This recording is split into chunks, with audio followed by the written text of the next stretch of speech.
Coming up next is the panel discussion on balancing the coin, deep dive into demand, supply, forecasting strategies to increase supply chain value. I would like to invite Ayush Gupta, Director, KPMG India, to moderate the discussion. Over to you, Mr. Gupta.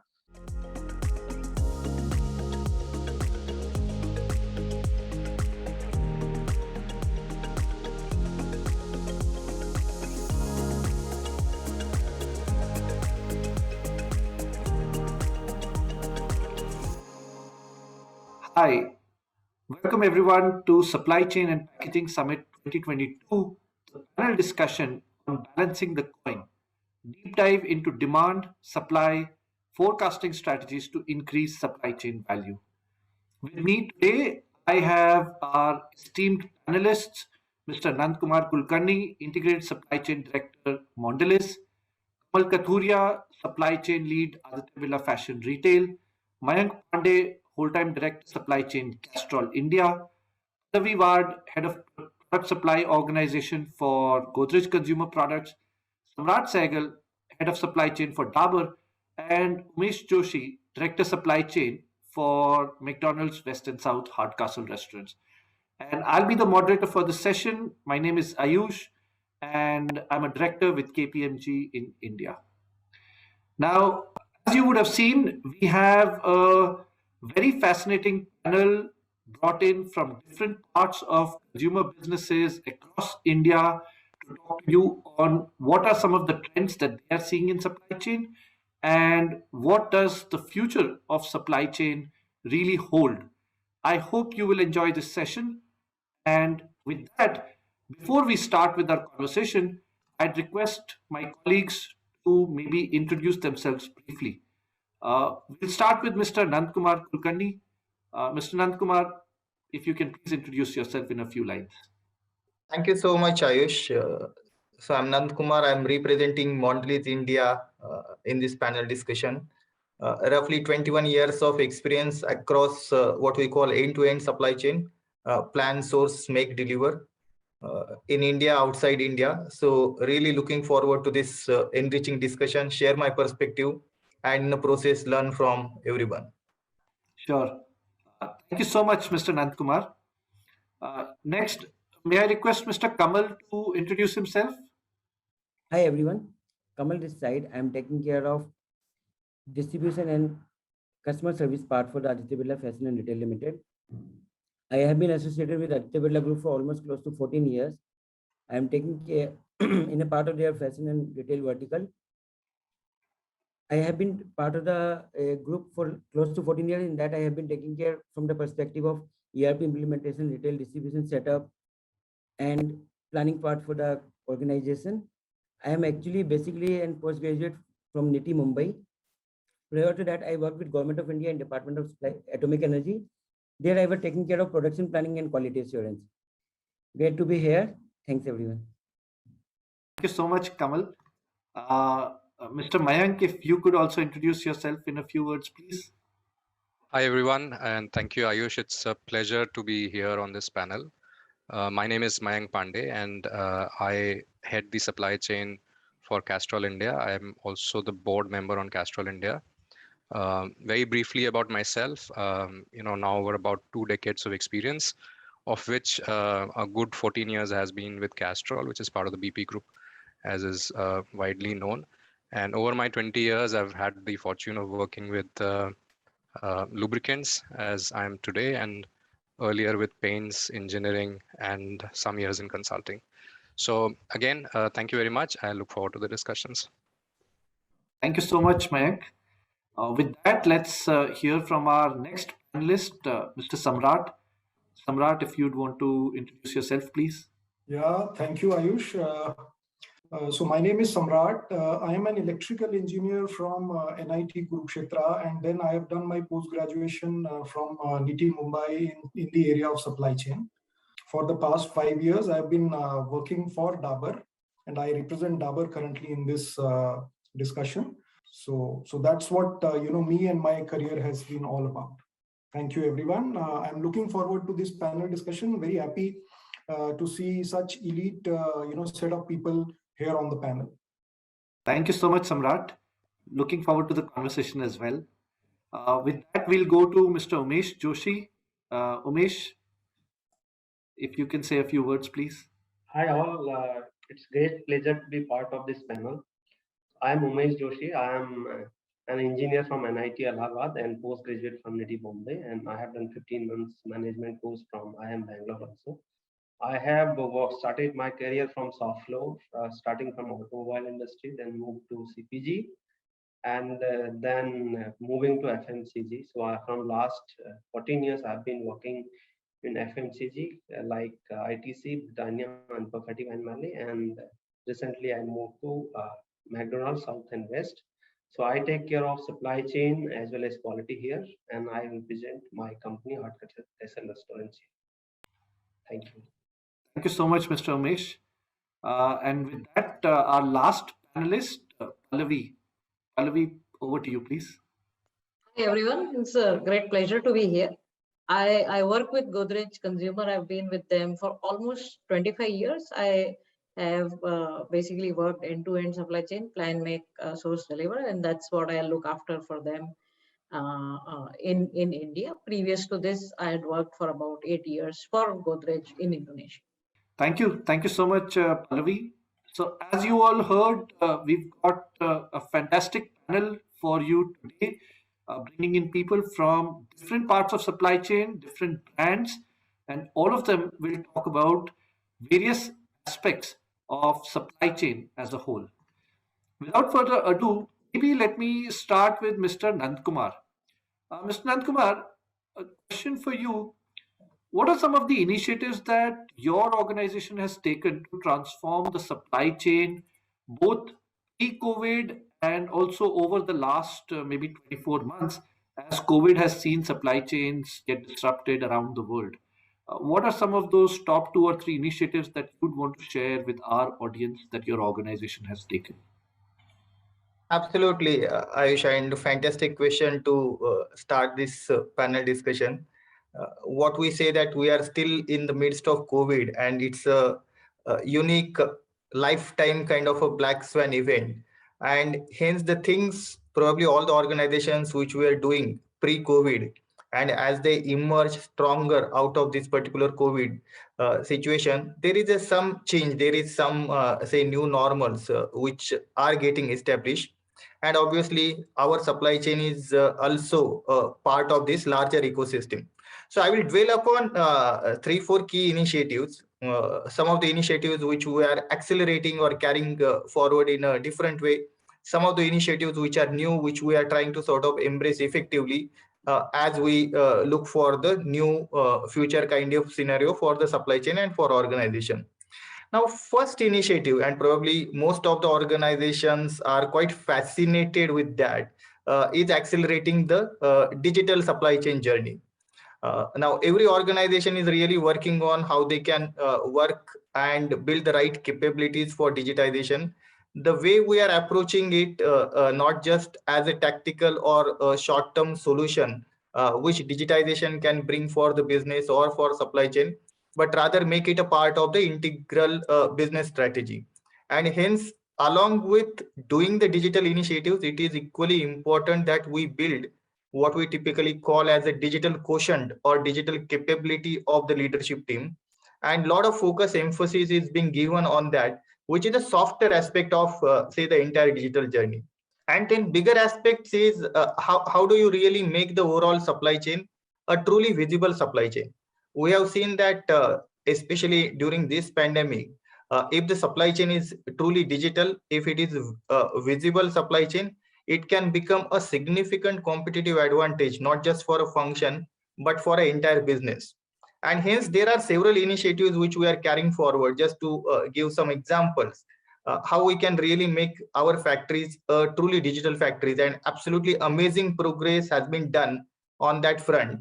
Wherein our people can run and operate a large complex factories even from remotely. So if you are not able to travel to the factory can travel to you on your laptop or desktop, and you can remotely monitor, control, troubleshoot, and operate the entire factory at a full scale. Then we are also working on things like a complete track and trace solution for the logistics system, wherein entire distribution can become visible to all the key decision makers through a process called logistics control tower, so that you can be very responsive in the overall supply chain performance. Some unique initiatives like augmented reality and virtual reality, even in a complex areas like project management, which can create a big unlock in resource constrained environment. So a very fine balance between doing digital and becoming digital, which is around say softer and technical aspects. So that's a one big priority which we are sort of taking forward. Second part, I think again, it's sometimes interesting conflict in the mind of many supply chain leaders, that how you can bring agility and resilience together. Now, agility talks about how you can respond to the market in a faster, better, effective way. Resilience talks about that how you can also create a buffer when there are challenging, unpredictable hookah kind of a situation which are there, especially in a current scenario. And hence building a say risk analysis or de-risking plan, business continuity planning, building the right say balance footprint around it, also understanding how the consumer market trends are evolving, and then making agility a reality along with building right resilience in the supply chain. That's another interesting say initiative or another interesting transformation which we are working on. Third element, and I'm pretty sure all supply chain leaders currently grappling with this particular challenge. One of the important deliverable for supply chain leaders is also to fund the growth in terms of productivity. And with current commodity related inflation and headwinds, it becomes extremely important for the organization to get the right productivity from supply chain entire value chain, which eventually can help to support and build the growth momentum. And hence moving away from the traditional approach of productivity management, which is more about identifying waste, eliminating waste, but leveraging an integrated productivity approach, understanding the new ways of managing productivity, concepts like design to consumer value, concepts like network optimization, things what I talked about, say the digital transformation.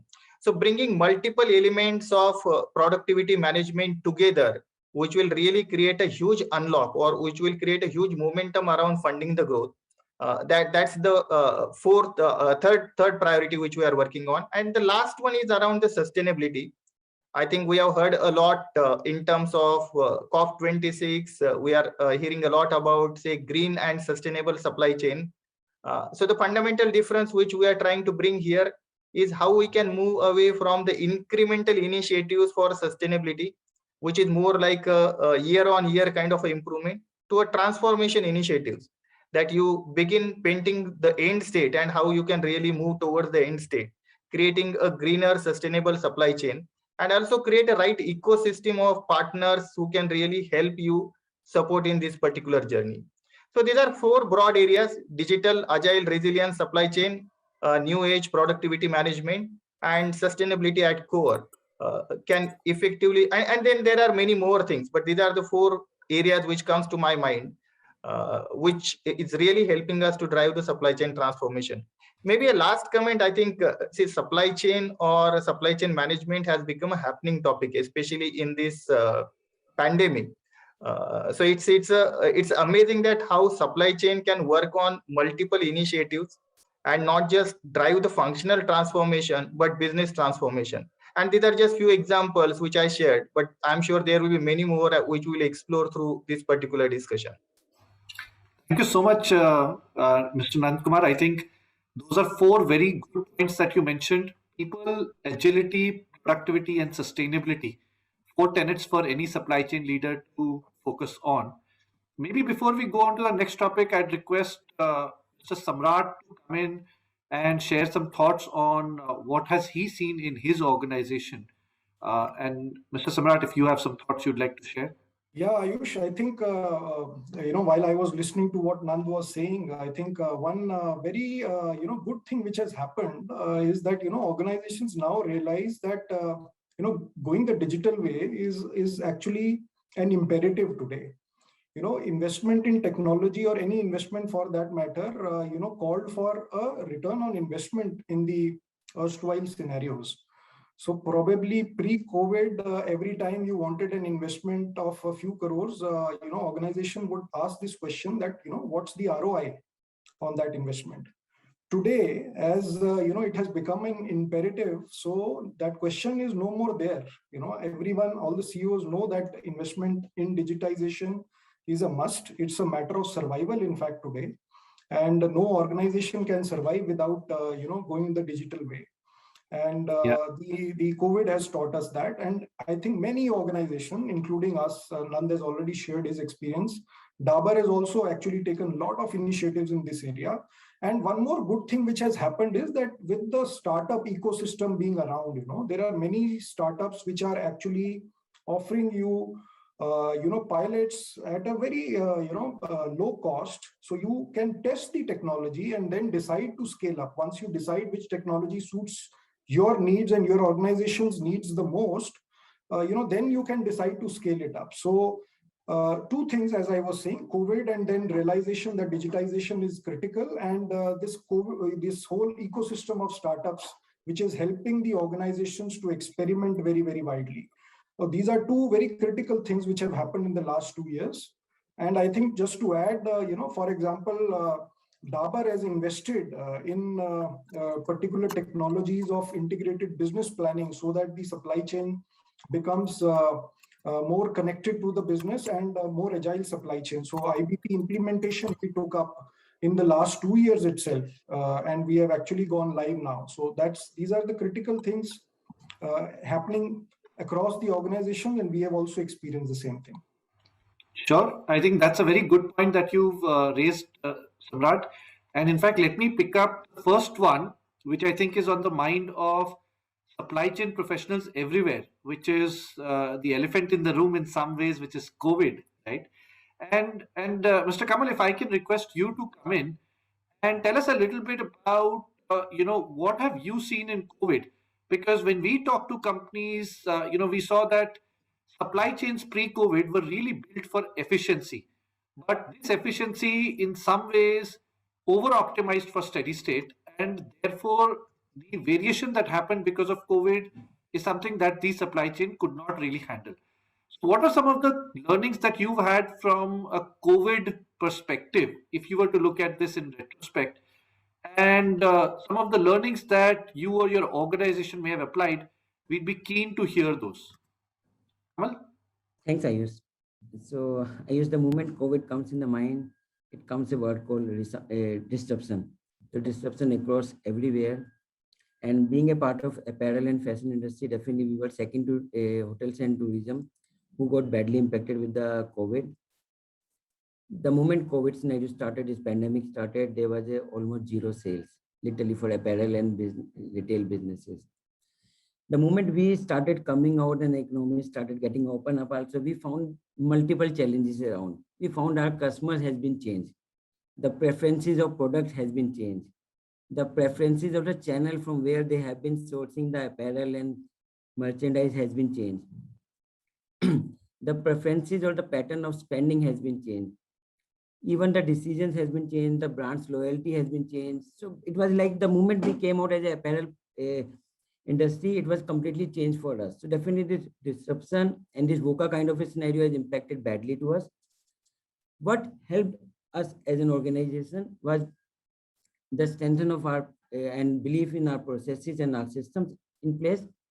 So we as an organization always has been believe in having uniform process and uniform system. Definitely we respect BPR, business process reengineering. But whenever we do BPR also, we ensure that core of the business are not getting compromised from any perspective. All the constraints, all the scenarios should be linked with the central part. Or rather than, I'll give an example also, rather than creating a structure or kind of a processes and systems like a ginger kind of a form, we believe in whether it can be onion or it can be garlic, where all the ecosystems or all the stakeholders are clearly in linkage with each other. So we opened our facilities, our factories in the COVID time itself. In the first wave itself, within 10 days, we have taken the government licenses, government permission to open up our facilities, just not to make the garments or the apparel, but to help the society in terms of producing the PPE kits. Since we have been a largest brand manufactured in India in terms of organized sector, having the strong brands like Louis Philippe, Vanson, Allen Solly, Pete England, and having a strengthening of our brand, our manufacturing capabilities in terms of providing a merchandise with a best sort of craftsmanship. So we got the approval to make the PPE kits, to do the experimentation with the mask, everything. Within 15 days, we opened our facilities, and the biggest challenge comes also how to ensure that demand which were there in the market, that supplies can be planned for it. We looked after the vendors who can able to provide to us. In that, when we opened in first week of April 2020, we looked after from the transportation perspective, government licenses, multiple checkpost clearances when materials were moving it. But yes, all those were pivotal to our central part, that is our core processes and systems in place. We always have been believing in also that processes and systems have been in place. Otherwise, it's very difficult to manage a vast network. Proudly saying like ABFRL is having a distribution network which is being like having the moms and pop stores, having the multi-brands outlets, having department channel like Superstore, Lifestyle, Central, our own retail network, which itself is around 5,000 plus stores across India. Not even in tier A or B, it would be in C and D also where we open the stores. Managing B2B platform that time and plus export businesses. So when we came out, we realized also, yes, definitely preferences have been changed with respect to products. Then the question was there, how to manage the current inventory with us. How to ensure that working capital can come in safe again back as soon as possible. How to ensure that channel preferences question which customers have put against in front of us, how to ensure that can be available. How to come out of a inventory reallocation systematic manner. How to ensure that the omni-channel presence, inventory allocation to multiple distribution network can be arranged. So those kind of a questions which came also during the COVID itself, which we face it. Then what we have done also, we have done a segmentation of our demand, segmentation of our customers, segmentation of our serviceability level. We have strengthened our distribution network. We had worked with the LSPs, logistic service provider, to ensure that can we go for B2C, D2C model, which now coming it also, to ensure that we can go there. Can we have a customized serviceability to our customers, which is the game of the art? Because when we are going for B2C, customers are not asking for a shirt or trouser, they're asking for a gift also. They're asking for a specific remarks. They're asking for a specific timeline when all these things need to be getting delivered. They're asking for subscription kind of a things also, considering we are managing end-to-end apparel and lifestyle solutions also. So those things which we have done it from the serviceability perspective. Sure. Thank you so much, Kamal. And given the fact that your organization, the sector that it operates in, fashion and retail, I think some of the points that you made are definitely very, very important. And other companies also would be facing similar challenges, particularly around serviceability, segmentation, correlating demand and supply, and others. Now, that's a good insight that you shared about the past. Let me from here pivot a little bit and ask Mr. Mayank to talk a little bit about the future. Mayank, when you look at supply chain networks of the future, we've looked at what did COVID do, how have we learned from that. But when you look at supply chain networks of the future, what are those top 2 or 3 themes that you believe now need to be at the center of planning, and that maybe your organization is also looking at focusing a lot on? If you could share some insights on that, please. Yes, Ayush, and again, very, very relevant and contextual points made by my fellow panelists. And I think I wouldn't dwell a lot of time on context because the context has been set up. Clearly, every industry is experiencing one thing common, which is the change has become faster. There are more surprises that all of us are grappling with. It's difficult to understand what's driving what. So cause and effect is difficult these days. You can't really figure out. And all of this is leading to ambiguity and making it a bit difficult for all of us to decide what the right thing is. When it comes to supply chain networks, at least, I am sure my colleagues and panel members will agree that, network is one of the things that is hardest to change in short term. Yeah. So, it almost kind of becomes the boundaries or constraints within which you have to operate, and you can optimize a network, but changing a network is definitely a bit more longer horizon. So I think it's a very relevant point that you're asking. saying if you were to now look at, what do we want to change on our networks, or what should be the principles of changing these networks, what should that be? And I'm going to keep it a bit general and then maybe comment it from Castrol's perspective. And I think like always, and in post-pandemic world as well, I think it all finally boils down to what is the market that companies are serving, and what are those customers, and what do they value, and how are their needs changing. So I think all supply chains have to start their decision making process around what does the consumer need, and what is it that really value. And the other thing which I think is very contextual for us is that everybody is facing the same pressure, but finally the advantage, as I think Nand mentioned, will be for those companies who do it most effectively and most cost competitive. Yeah. And these are new things for all of us, and therefore it's important to think about how do you do this in a cost competitive way. So I think personally, if we had the luxury of setting a network now for any company, I think there are two big drivers that I would say that are important from whatever we've learned in last 2 years. One is that, as I think you mentioned, that the world is not going to be steady state, and opinions could be divided, but we've entered an era where it will be more volatile, and therefore the network designs for future must have consideration for speed or agility in the design. Yeah, because you can't just look at large batch sizes, large consignments, long distances, and it was so stable that you can plan your cache and other things. I think speed will become super important, and at the end of the day, it's also about capturing the opportunities in the market. So for me, I think that is an element that becomes one of the core principles that every network designer or supply chain leader has to think about, both within the current context, but also what you want to do. So speed and agility is important. It is quite important also to reflect and acknowledge that not a lot of organizations have historically focused on agility. So we don't even have performance measures.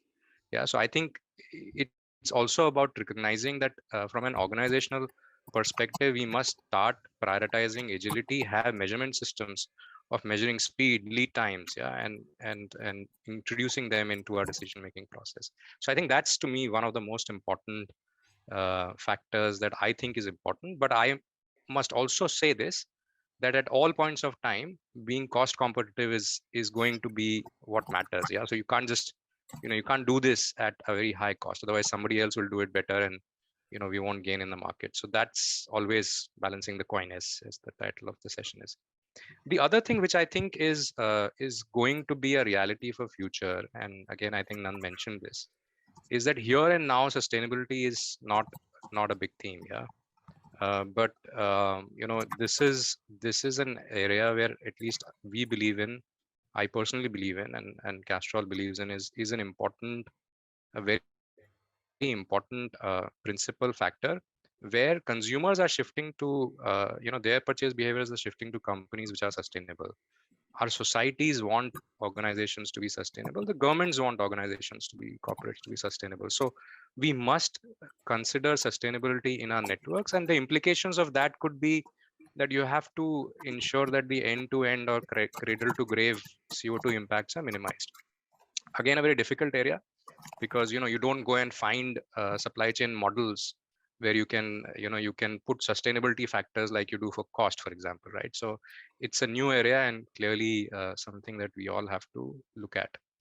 Within Castrol, for example, we constantly look at our network optimizations, but in the given scenario, we've redone these studies, and clearly we are latching on to opportunities to get closer to our customer, or try and reduce the lead time so that we can respond faster. And we are also driving and using these studies to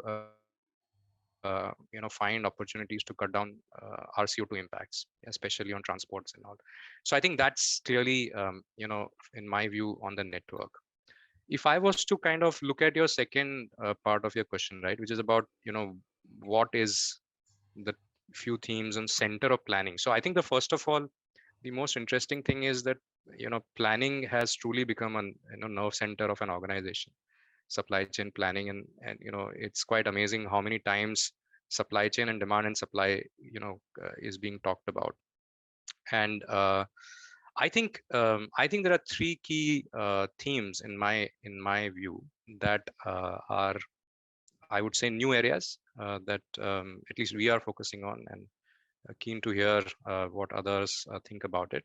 One, I believe, is that given the volatility we have, given the fact that demands are unpredictable, but for us, in our case, supply side is very unpredictable, because we are linked to petrochemical setups, and that's being hugely impacted over last 2 years. Things that we took for granted, like suppliers will always give you material on time, that's not true anymore.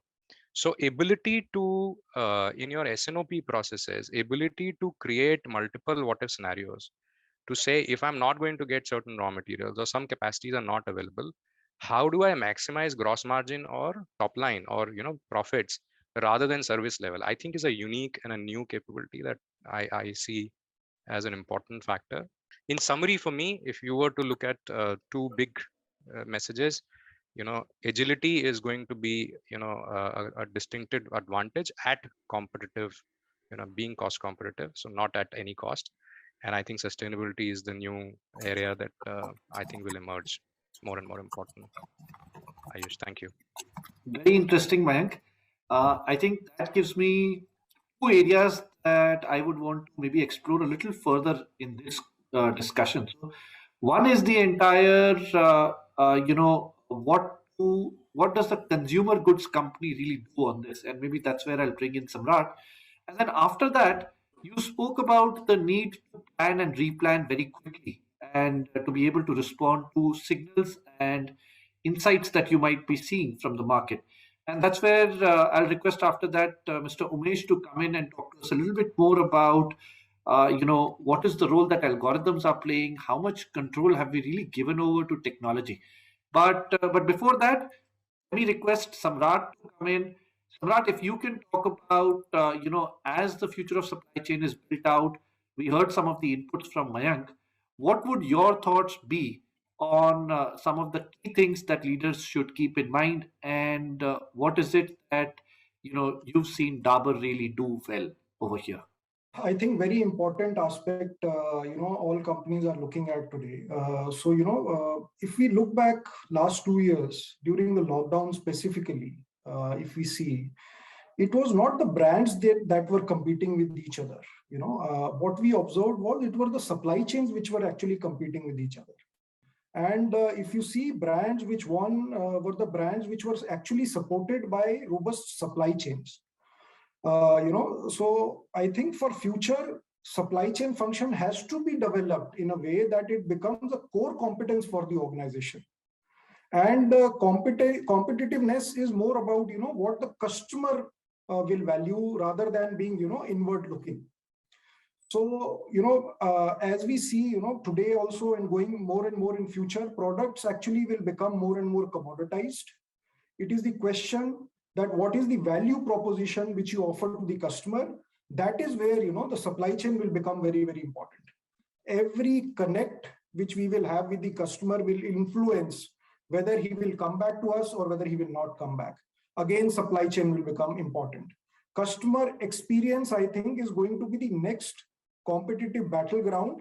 And that is where, I think the business is going to be won or it is going to be lost. So supply chains have to be built around these fundamentals so that, the organizations are able to, compete with each other in a robust way.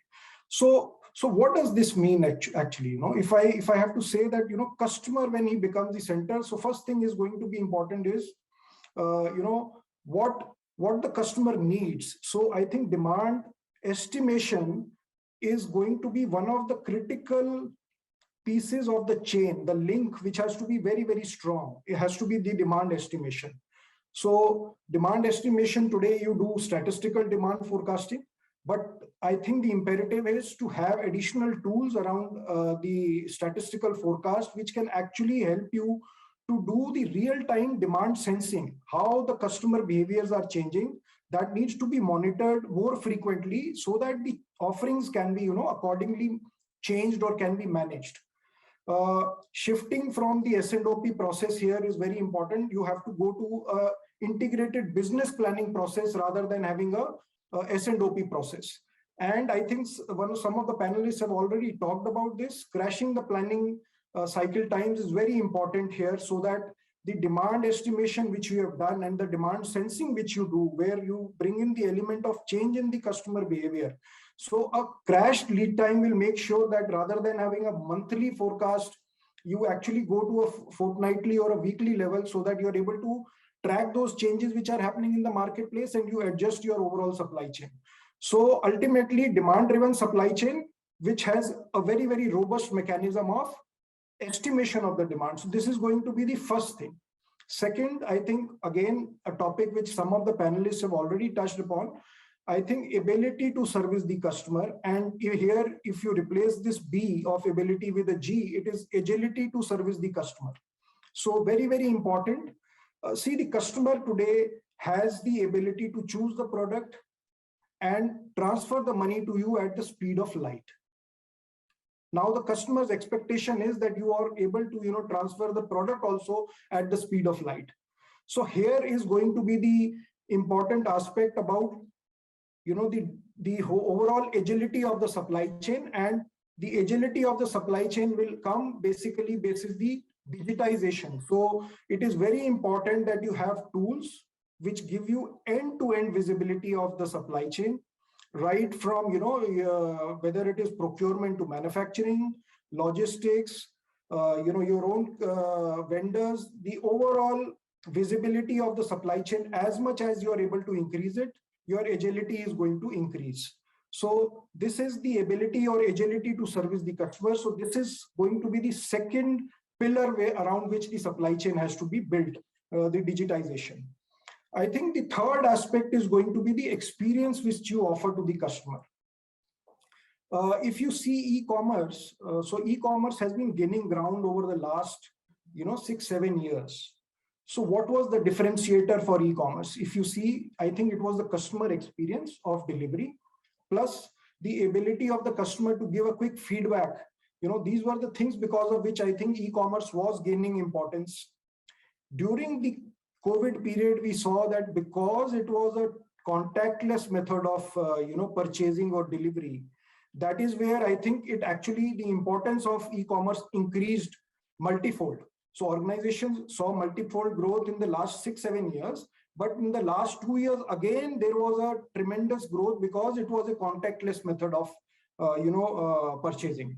Now, this actually puts a lot of focus from the organization side will go into basically developing these kind of delivery models which are able to give better experience to the customer. At the same time, delivery models which are actually which give organizations greater control, so that in case of pandemic kind of situation arising again, organizations have better control over their own delivery model, and they can ensure that delivery continues to the customer. So your erstwhile model of dealer distributor will continue, but there will be alternate models which will keep gaining strength. So modern trade, for example, e-commerce, then there will be direct to retailer.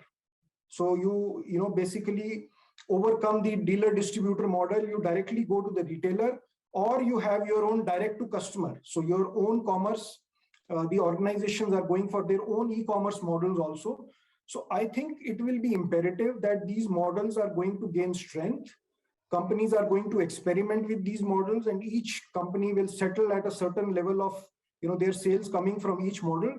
From the supply chain point of view, it will be important that there are differentiated supply chain models to service all these multiple channels. So this is going to be the third key pillar on which the supply chain will have to be built.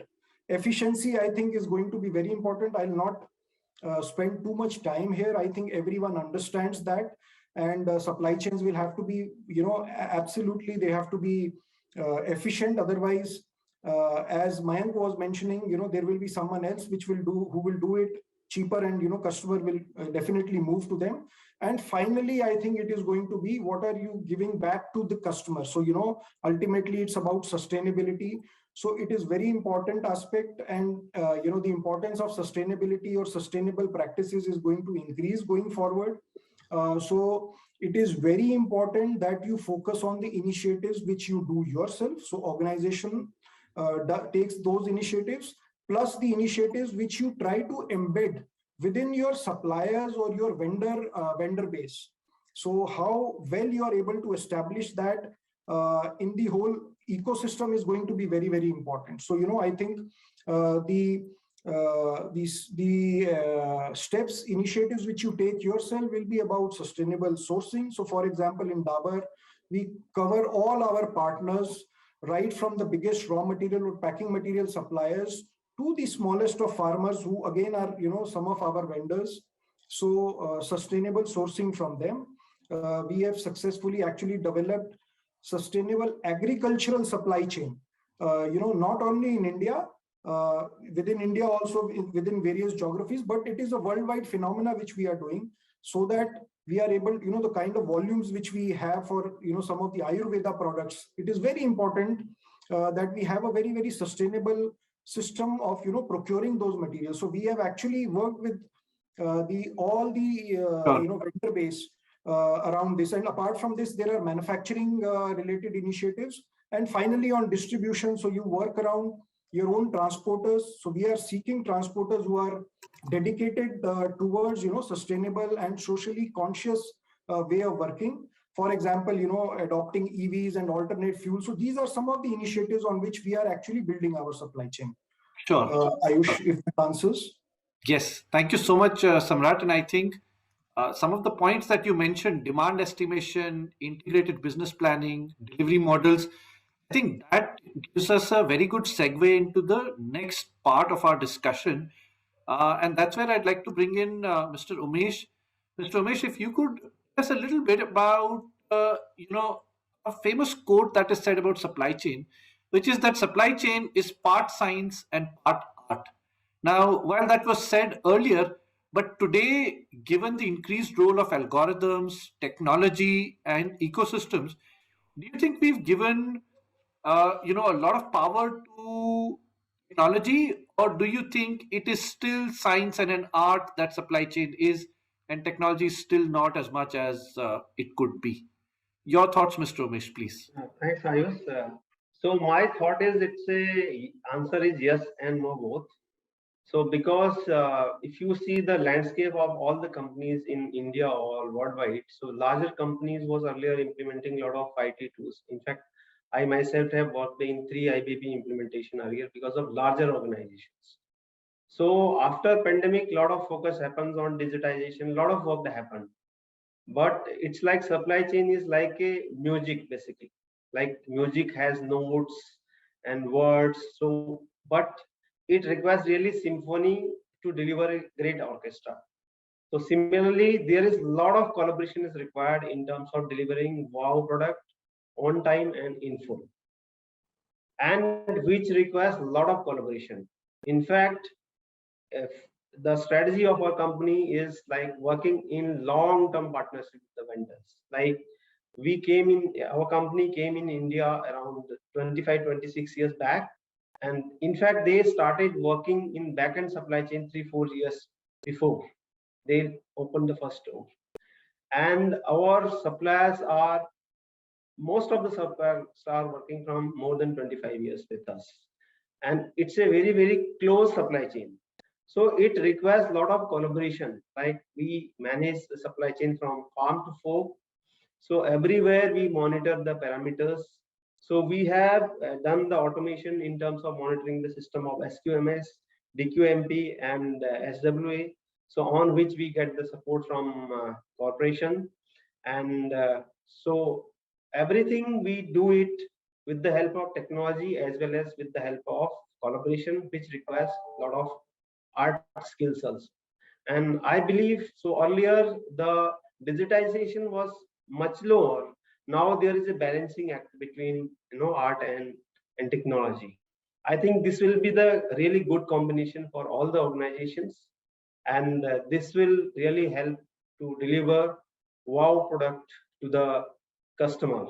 And in fact, wherever we have seen in pandemic duration also, which need to be focused more like in terms of delivery systems. So our delivery was lower earlier pre-pandemic, but after phase 2 and phase 3 wave of the pandemic, the delivery systems improved much more. Actually, all the companies focused, and so this is a balancing act now. So even though digitization happens, so the need of art skills will be required to manage end-to-end supply chain. Sure, absolutely, Mr. Umesh. I think good inputs on the balance between technology, science, and art. And as you rightly said, supply chain is like music. You need a full symphony to really have a good orchestra. Maybe with that, let's come to the last leg of supply chain, and maybe in some ways the most important as well. And that's where I'd request Pallavi to come in. We heard a lot about what's happening from an agility point of view, sustainability, from a cost competitiveness perspective, and of course, technology and digital. Now, as supply chains go through all of these transformations, how do you see the role of supply chain planning leaders change? And what are some of the pressures that you think they have to cope with, or some of the skills that they need to be augmented with for the supply chain function to really be successful? Pallavi. Yeah. Hi. I think the fellow panelists have covered a lot of it, and I'll just build a little bit on the music analogy that people are talking about, right?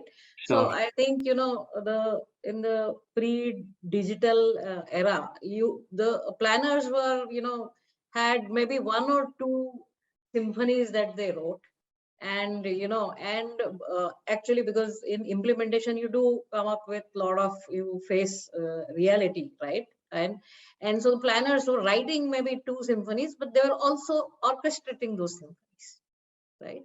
I think with digitization and a lot of understanding of what's happening at our customers end, at our suppliers end, and a lot of this would sort of get automated. So a lot of the things that the planners do in terms of optimization, we would be able to make it rule based. We would be able to make it optimized, and so it would free up the planners to actually write a whole range of symphonies, right?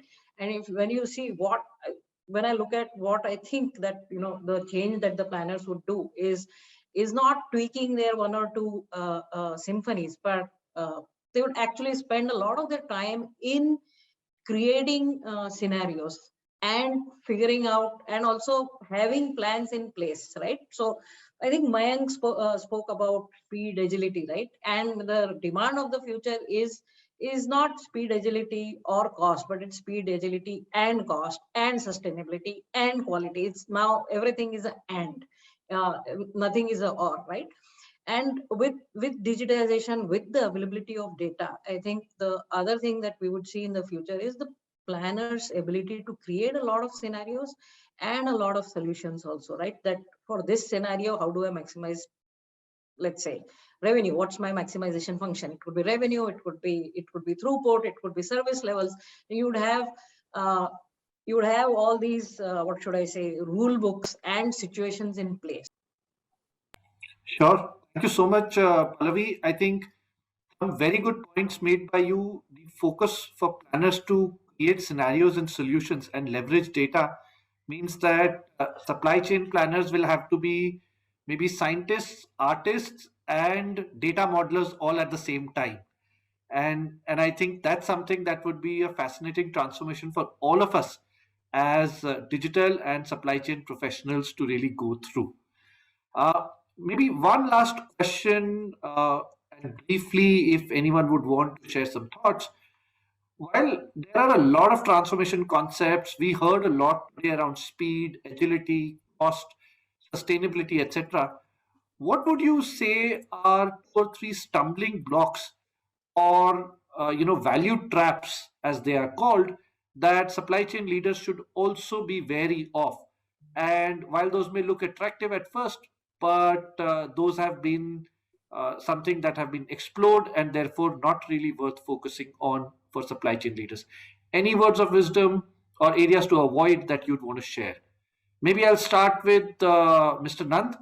Nand, if you have any thoughts on this, areas to avoid for supply chain leaders. Sure, I think a couple of points which comes to my mind. See, the first thing is around means everyone almost touched upon this digitization, digital transformation, etc. So there are two aspects to it, which I think supply chain leaders or business leaders need to be careful. Don't look at digital transformation or digital solutions or digital initiatives as a quick fix. That you are in the midst of pandemic, there are certain challenges across end-to-end supply chain. There is some solution which is available in the market, or someone else is doing that. You hear some benefits, and hence you retrofit that particular solution initiative into your value chain. I think that quick fix approach may be a very short term kind of a gain, but it will not drive a long term meaningful transformation unless digital or digitization becomes an integral part of the overall business strategy. And wherein you are able to sort of build both short term gains as well as the long term, say, priorities together. And hence I talked about not just focusing on the technical things, but there are many things means which can be done technically, but at the same time build the core, build the culture, build the right capability across the organization, which will make the organizations and supply chain ready for the future. Another element of this digital challenge, Ayush, is the POC syndrome, means what we call as a proof of concept syndrome. We start with test and learn, or we start with a small initiatives. Everything looks perfect in that test and learn or a small initiative. And when you try to scale it up, then the real life problem comes or surface. So don't get trapped into this POC syndrome unless like you have a right visibility of the end-to-end value chain and the impact through the initiatives. That will really drive the real transformation, or otherwise you will be just scratching the surface. So that's one watch out, or that's one say key learning which we are witnessing and which we are also sort of working on, so that we secure the future more meaningfully. Thank you so much, Mr. Nand. I think some very interesting insights shared by everyone. And before we wrap up for today, I'll just request the panelists to summarize and share any concluding thoughts. Maybe I'll start off with ladies first. So, Pallavi, if you'd like to share any concluding thoughts in a minute, please go ahead. No, I guess thank you all the panelists for adding to my knowledge. I think a lot of us face the similar problems, but again, it's a horses for courses kind of thing. I think all of us have slightly different solutions related to our context. Okay, and while digitization is the way forward, but like Nand was saying that we all have to figure out what makes business sense for us and what makes commercial sense. It's not something that we do for the short term, and it's not something that we do for fear of missing out.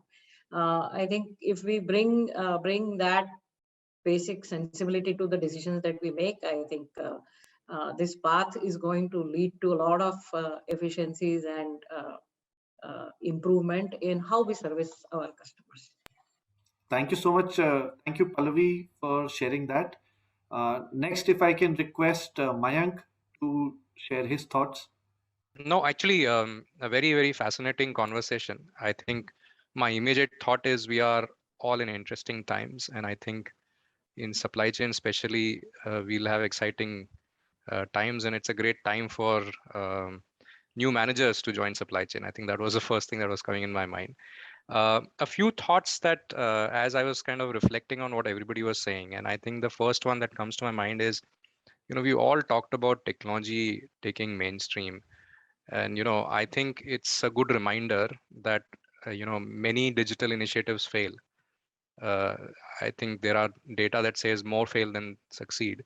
And I think the important thing to recognize is that finally it's the people who implement the digital. So I think as supply chain professionals, we should remember that people capability will always be fundamental. And I think more so in these times. So I see that as a very, very important reflection. The second thing that I was kind of reflecting was that none of us know all the answers. Pallavi said, yeah, we have to take sensible decisions. But I think it's also the time when we should be, agile in our mindsets, learn quickly, fail quickly, and then move on. Yeah. So more iterative than kind of betting big, because none of us really know what will happen.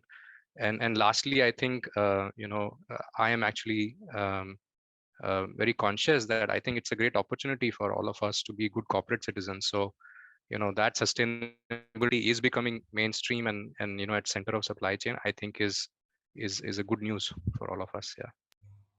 Thank you, Mayank. I think definitely some interesting points for us to take away. Mr. Kamal, if you'd like to share some thoughts. Whether I am audible? Yes, we can hear you. Yes, definitely, it has been a great session. Definitely, it has been a great knowledge sharing and a great thought-provoking session has been. Now, if I'll pick up something also, what I pick up is like, I pick up a statement from the Philip Kotler from the marketing also, what exactly like customer need, customer want, customer demand, and what exactly finally they get it. Now we are in definitely a very great era of supply chain. Lot of disruptions are happening day in and day out. And definitely all those things are related with two specific words also. One is with respect to digitization. In terms of speed, the way things can be executed or the information can be flow fast. Second is how to be sustainable. Our commitment towards not only the people or with respect to environment also. Now all those things, we should list it down with our mission and vision of the supply chain, just to ensure that core of the supply chain is not getting diluted.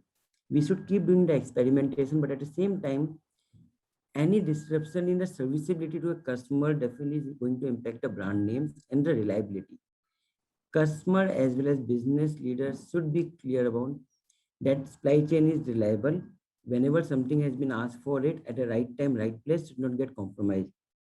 So all the experiments should be done in a manner that what Nand has mentioned just now, that POC syndrome should not be disturbing in future. Thanks, everyone.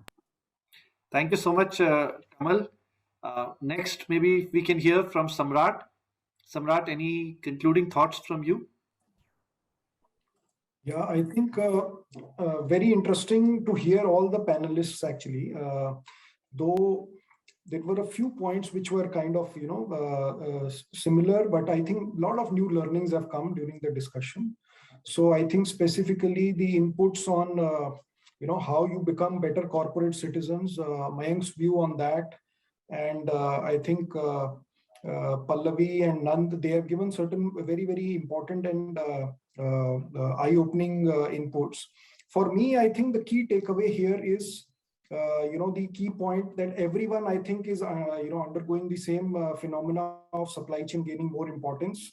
So that is universal. I think digitization, everyone is focusing. So we have to also make sure that, everyone, when all the organizations are doing it. So I think that competitive edge, if we have to give to our organization, how fast and how quickly you do it in a better way than probably the competition. So that's something which I am taking away from this discussion. Should not be left behind rather. So that is going to be one key aspect. I think the second thing which Nand mentioned again, POC syndrome. So that is something also, I think the way of thinking has to change. I think one thing which I particularly feel is that, in supply chain, while we have to go to perfection, but, we are actually not in the business of launching rockets. So, we have to quickly look at concepts, quickly test them. If we are failing, then, leave them behind. So quick experimentation and then moving ahead if things are failing. So that's something which I think everyone was echoing that thought also. So that's a philosophy which I also believe in. So Sure. These are some of the key takeaways for me. Thank you so much. Thank you, Samrat. I think very good takeaways that you've summarized well. Umesh, if you'd like to go next. So this was very enriching session. Thank you, panelists. And I believe there is entire industry is going to be more in new arena after implementing a lot of digitization tools. And we have a very good cost-efficient ecosystem, basically, of the startups, which are providing all the technologies at a lower cost. And today in the organizations, everybody is increasing from, encouraging you to go for and test for, even you feel it's okay. And earlier it was like, what's the ROI? I mean, pre-pandemic, the question was, what's the ROI? But now, even if you fail it, I mean, you take it as a learning. I think there is a lot of work is going to happen in this landscape, as Nanda and Samrat and Mayank covered. Okay. And I think these all the technologies, combinations of these technologies, going to be delivering great quality, cost, and service to the customers, which ultimately customer will be gaining it, and organizations will have also competitive advantage of rolling ahead. Whoever rolls ahead the latest things, he will be getting the prime mover advantage. And in addition to this, the biggest challenge is going to come forward to the supply chain leaders is in terms of sustainability.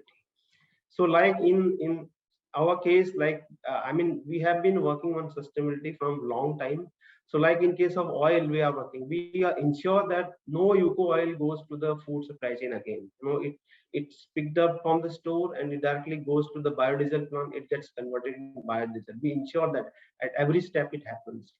And we ensure that we use maximum recycled paper wherever possible. And a lot of projects are going on that front. And we buy palm oil or we buy coffee from certified sustainable source. So a lot of work is happening in that area. I think as the world moves on, so a lot of work to be done towards the greener fuels, like CNG vehicles will be going up. After 5-6 years, hydrogen vehicles will be coming up. So supply chain leaders keep on evolving on whatever new technologies are coming, so that this world becomes greener, and sustainable supply chain is implemented all across. So we damage to the environment to the minimum extent to deliver those products. Thank you, Umesh. And last but not the least, Mr. Nand, any thoughts from you, sir? Thank you, Ayush. I think compliments to you and all the fellow panelists, the kind of questions, thought provocations which you have done, and also the reflection from everyone, it really helped us to get a very good comprehensive supply chain perspective across different industries. I think in the spirit of talking about the crisis, there is a saying that never let a good crisis go waste. And this particular crisis has brought unbelievable importance to the supply chain, right from country leaders, global leaders, to every business leader. It's realizing that how supply chain can be a big differentiator in the overall performance. So it's a great happening place to be in supply chain. Work on not just what we are trying to solve for today, but also prepare for tomorrow. Things like digitization, sustainability, and several other capability building initiatives will become a core of supply chain transformation ahead. And it's fascinating to hear from everyone, pick up the common threads and continue this journey. So compliments to you and everyone for sharing a fantastic thought process on this. Thank you so much, Nand. I think with that we've come to the end of the session. But the insights that we heard today, I would say, I would maybe borrow a line that Mayank used to summarize. We are definitely living in very interesting times. And personally, I can't wait to see how supply chain transforms over the next few months, as hopefully we put some of the past events behind us and look at the next chapter of supply chain transformation. Thank you so much, esteemed panelists and the audience, for joining us today. Thank you for joining us for this session. Goodbye.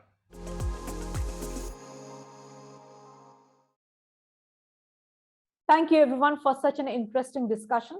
Thank you to all the speakers for sharing valuable information and for sparing your precious time for this event. Definitely, we are taking learnings from this event. The solutions and the advice will help the businesses to grow. Thank you to the audience for being so interactive. Thank you to all the partners for joining us and for all the support in making this event happen in a successful way. Thank you to all of you. Log on to etretail.com for all the latest updates and events. See you soon with a new event and a different theme.